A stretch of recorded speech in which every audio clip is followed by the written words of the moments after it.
Good morning student. आज हम लोग नया चैप्टर स्टार्ट करते हैं, ग्रेविटेशन। थर्ड चैप्टर है ग्रेविटेशन। अभी तक हम लोगों ने मोशन के बारे में पढ़ा, फोर्सेस, कॉजेस, मोशन, फोर्सेस के बारे में पढ़ा, और हम लोग ग्रेविटेशन में कुछ स्टडी करते हैं। तो एक कहानी सुनाते हैं ग्रेविटेशन की, इंट्रोडक्शन से शुरुआत करते हैं।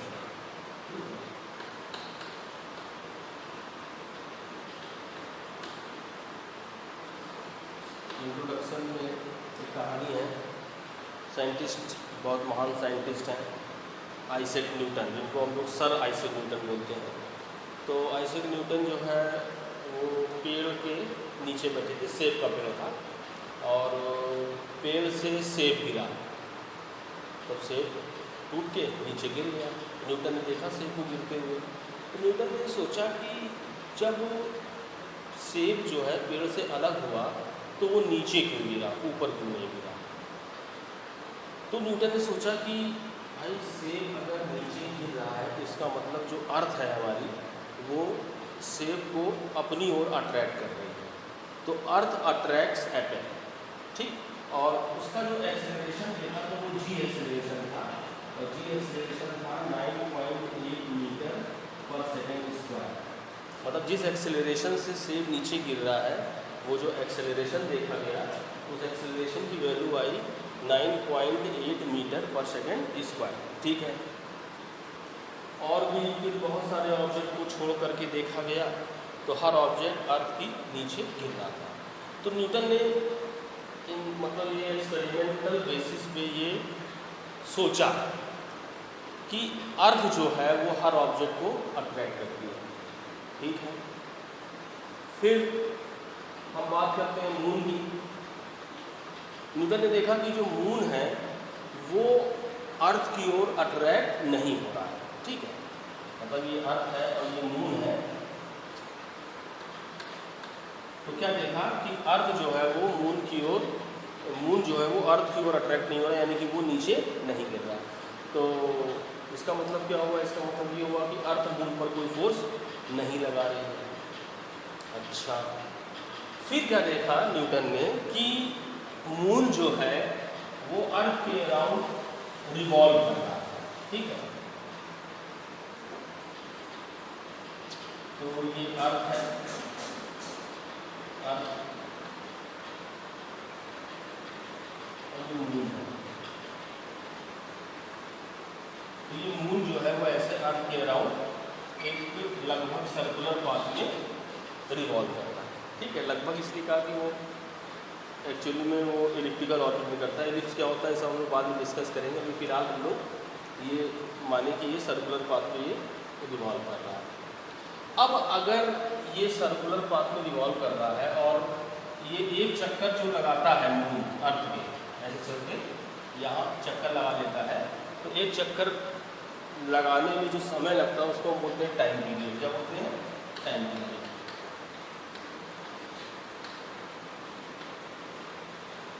और इसको टी से दिखाते हैं, तो टी जो है वो आ रहा है 27.3 डेज। तो इसका मतलब क्या हुआ? इसका मतलब ये हुआ कि मून हर एक चक्कर 27.3 डेज में लगा रहा है। तो ये जो चक्कर लगा रहा है, जो डिस्टेंस है वो कांस्टेंट है। हर चक्कर पे डिस्टेंस तो सेम है। डिस्टेंस कितनी है? एक सर्किल की डिस्टेंस है 2πr। कितनी डिस्टेंस है? 2πr। तो डिस्टेंस क्या है? 2πr। तो डिस्टेंस सेम है और टाइम भी सेम है। तो अगर हम स्पीड की बात करें तो स्पीड इक्वल टू क्या होता है? Speed equal to distance upon time, यानी कि 2πr/t। तो r कांस्टेंट है, ये जो r का मतलब ये ऑर्बिट की रेडियस, सर्किल है r रेडियस का, तो r क्या है? कांस्टेंट है, और t क्या है? कांस्टेंट है। तो स्पीड क्या हो गई? कांस्टेंट हो गई। मतलब क्या हुआ? मतलब ये हुआ कि मून है वो अर्थ के अराउंड कांस्टेंट स्पीड से चक्कर लगा रहा है। अब बात करते हैं, स्पीड तो कांस्टेंट है, लेकिन वेलोसिटी की बात करें तो डायरेक्शन क्या हो रही है? लगातार चेंज हो रही है। मून जो है जब चल रहा है तो अपनी डायरेक्शन को लगातार क्या कर रहा है? चेंज कर रहा है। अगर डायरेक्शन चेंज हो रही है तो यानी कि वेलोसिटी चेंज हो रही है, और हमने कहा था कि बिना फोर्स के डायरेक्शन चेंज नहीं हो सकती। अगर डायरेक्शन चेंज हो रही है तो वेलोसिटी क्या हो रही है, चेंज हो रही है। और अगर वेलोसिटी चेंज हो रही है तो एक्सेलरेशन लग रहा है, और एक्सेलरेशन लग रहा है तो फोर्स लग रहा है, तभी एक्सेलरेशन प्रोड्यूस हो रहा है। तो बिना फोर्स के ये मून अर्थ के चारों ओर चक्कर नहीं लगा सकता। इसका मतलब ये हुआ कि मून पर एक फोर्स लग रहा है। अच्छा, अब मून पर जो फोर्स लग रहा है तो वो कौन सा फोर्स लग रहा है, कौन फोर्स लगा रहा है। अब क्वेश्चन ये है कि मून पर जो फोर्स लग रहा है वो कौन फोर्स लगा रहा है और कितना लग रहा है, वगैरह वगैरह। ठीक है, चलो अब ये एक प्रॉब्लम आई तो एक एक्टिविटी करते हैं हम लोग। एक एक्टिविटी घर में आप लोग कर लीजिएगा। एक डोरी लेना, थ्रेड, उस डोरी में मजबूत डोरी थोड़ा लेना, उसमें एक छोटा सा स्टोन बांध देना और उसको ऐसे चलाना, ऐसे नचा देना। तो जब हम ऐसे नचाएंगे तो क्या देखेंगे, जो स्टोन है वो सर्कुलर पाथ में घूम रहा है। स्टोन क्या है, सर्कुलर पाथ में घूम रहा है। और जो हमारी डोरी है, थ्रेड है, वो टाइट है। तो क्या है, टाइट है। अच्छा, इसको हम सर्कुलर पाथ में नचा रहे हैं, नचाते नचाते अब इसको छोड़ दो। जब हम इसको छोड़ देंगे तो स्टोन क्या हो जाएगा, कहीं चला जाएगा सीधे, फिर वो सर्कुलर पाथ में नहीं मूव करेगा। मतलब क्या हुआ, मतलब ये हुआ कि स्टोन तभी तक सर्कुलर पाथ में चल रहा था जब तक हम डोरी को टाइट पकड़े हुए थे।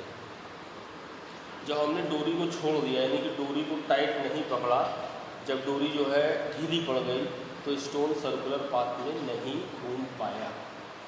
तो ऐसा क्या हुआ, तो ये तो साफ बात है कि अगर स्टोन सर्कुलर पाथ में घूम रहा है तो उस पर एक फोर्स लग रहा है। वो फोर्स कौन लगा रहा है, तो डोरी जो टाइट है, तो टाइट डोरी का क्या मतलब है, ये स्टोन है और ये डोरी है, ये टाइट है। टाइट होने का मतलब ये हुआ कि इसमें खिंचाव है। खिंचाव होने का मतलब कि इसमें एक टेंशन आ गई। क्या आ गई, एक टेंशन आ गई। तो वो टेंशन क्या है, खिंचाव है, यानी कि हम हाथ से डोरी को अपनी ओर खींच रहे हैं। क्या कर रहे हैं, हम अपनी ओर खींच रहे हैं।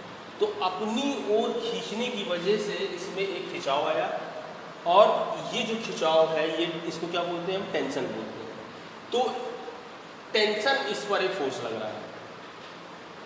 तो हम ये बात कह सकते हैं कि इस टेंशन फोर्स की वजह से ये सर्कुलर पाथ में घूम रहा है। जैसे ही हम डोरी को छोड़ देते हैं, डोरी में टेंशन खत्म हो जाती है, और डोरी में टेंशन खत्म होने का मतलब कि ये फोर्स खत्म, और जब ये फोर्स खत्म तो ये सर्कुलर पाथ में नहीं घूमता है।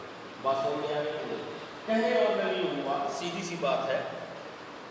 एक पॉइंट की बात करते हैं कि कोई भी ऑब्जेक्ट अगर सर्कुलर पाथ में मूव कर रहा है, कांस्टेंट स्पीड से मूव कर रहा है, इस बिना कांस्टेंट स्पीड के ही मूव कर सकता है, लेकिन हम कांस्टेंट स्पीड की बात कर रहे हैं। कांस्टेंट स्पीड से अगर मूव कर रहा है तो उस पर एक फोर्स लगता है, जिस फोर्स की वजह से स्पीड की डायरेक्शन लगातार क्या हो जाती है, चेंज हो जाती है। और इस फोर्स को हम बोलते हैं सेंट्रीपिटल फोर्स। क्या, कौन सा फोर्स बोलते हैं, सेंट्रीपिटल फोर्स। बात समझ में आई कि नहीं समझ में, क्लियर है। तो इसको लिख लो, लिख लोगे तो दोबारा पढ़ोगे तो याद रहेगा। क्या लिखना है, लिखो, if any object moves in circular path with constant speed, then force is acting on object which changes the direction of velocity of an object. This force is said to be centripetal force. ये कैसा force है, centripetal force. अच्छा, इसको centripetal नाम दिया गया, क्यों नाम दिया गया सेंट्रीपिटल फोर्स? सेंट्रीपिटल फोर्स नाम देने का क्या रीजन है?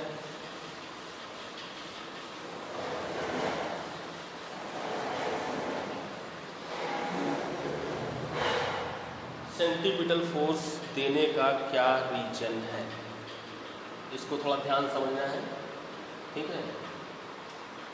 जैसे ये एक ऑब्जेक्ट है, v स्पीड से चल रहा है तो क्या होगा, v स्पीड से चलेगा।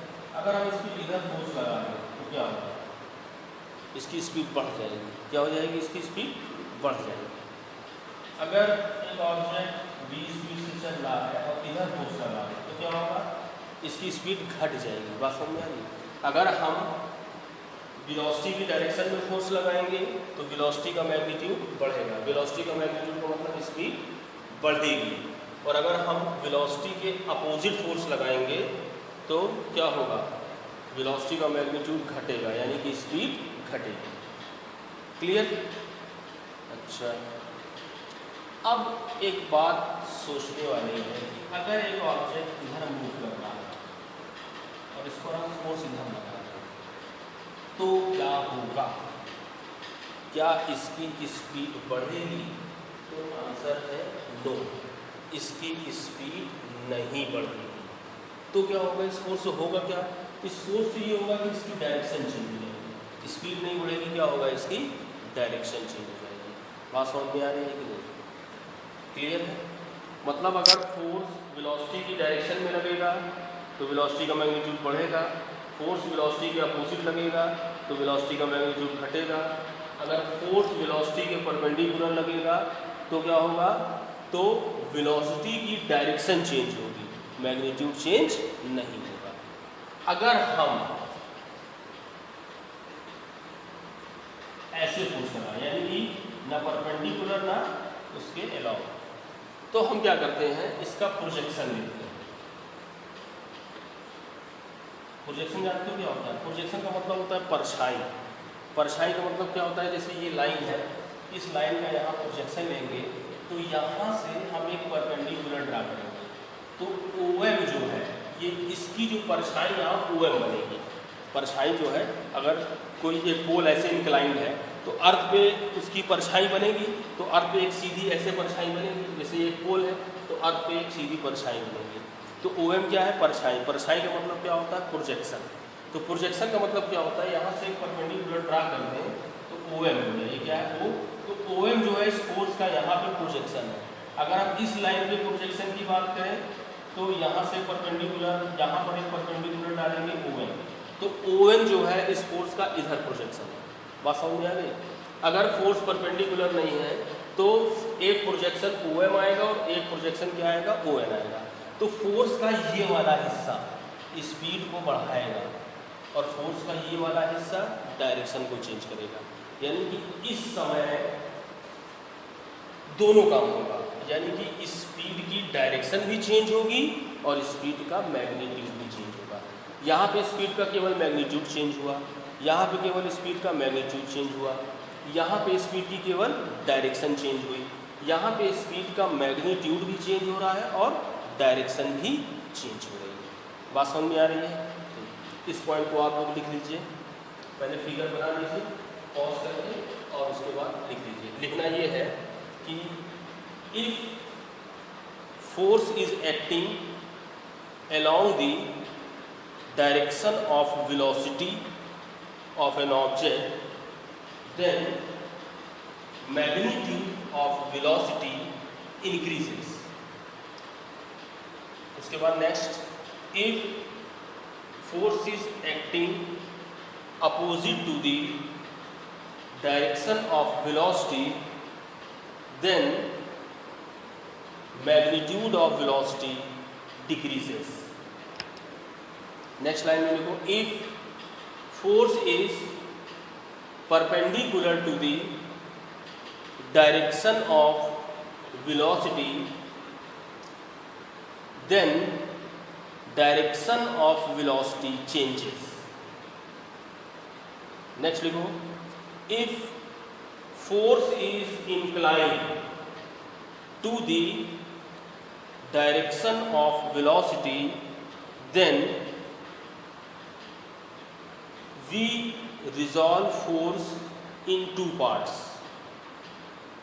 Number one, projection OM along the direction of velocity. Number two,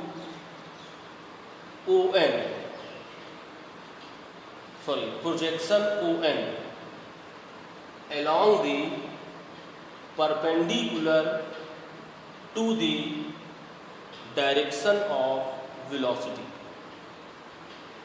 OM increases the magnitude of velocity and ON changes the direction of velocity.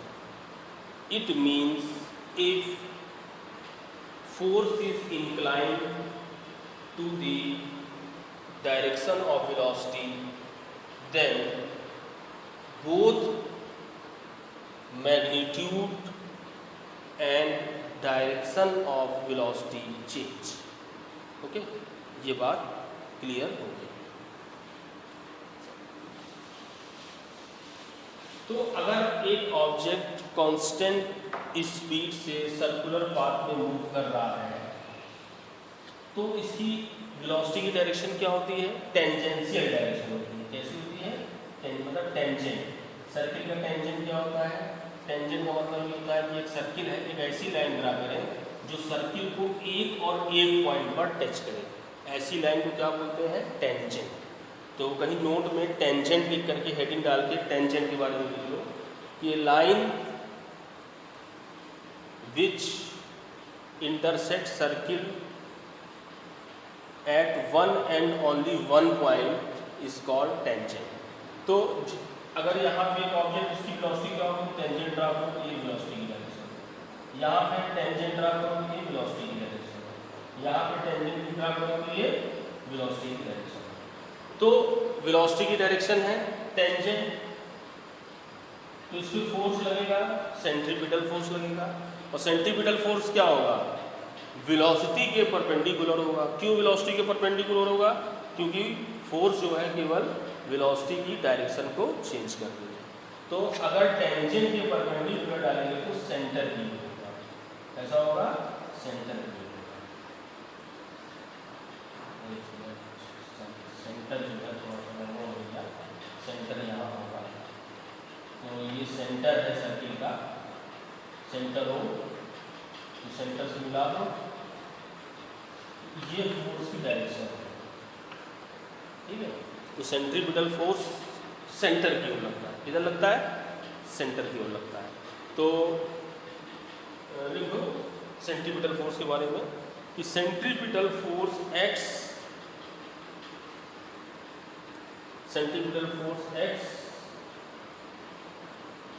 along the center of a circle, center of a circle, and centripetal force is given by, इसके बाद लिखोगे Fc = mv² upon r, mv² upon r। Fc = mv² upon r लिखने के बाद where m is mass, v is velocity, r is radius of circle।